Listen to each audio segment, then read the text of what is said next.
এটা কি? CD. Hello কলম, সিডি লিখে দে। চিঠিও লিখে দিতে হইব? হ্যাঁ, তুই তো লিখবি, মনের মাধুরী মিশিয়ে লিখবি। ওই যে আছে না, গাছের পাতা লড়ে সরে, বন্ধু তোমার কথা মনে পড়ে, ওইভাবে লিখবি। আর লেখ। আপনার মতো একটা বয়স্ক লোক ওরকম একটা পিসি মায়ের চিঠি দিতেছেন, এটা কি ঠিক হইতেছে? কি কইতেছি মানে? কি বুঝাইতে চাস? বুঝতেছি তো। এই বেড়া, আমার তো খালি অল্প কটা দাড়ি আর কটা চুল এনে ভাগছে, আমার মুন্ড হয়েছে কাঁচা, একদম সবুজ। বুঝতেছি তো, চিঠি কোনো ঘটনা না, আসল ঘটনা অন্য কিছু। এত কথা বুঝি না।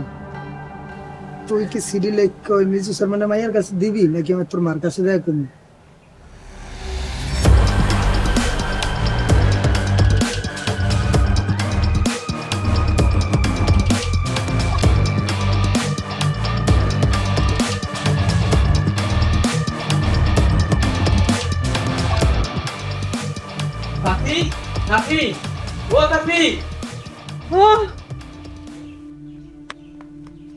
চাচি, হাত বাইরে দেখছি করিমগঞ্জের দিকে যাইতেছে।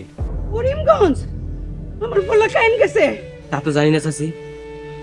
বাজান, আমার একটু নিয়ে চল বাজান, আমার একটু নিয়ে চল। না না, তুমি ঘরে থাকো, আমি দেখতেছি। আল্লাহ আল্লাহ আল্লাহ, তুমি আমার ছেলে রক্ষা করো আল্লাহ।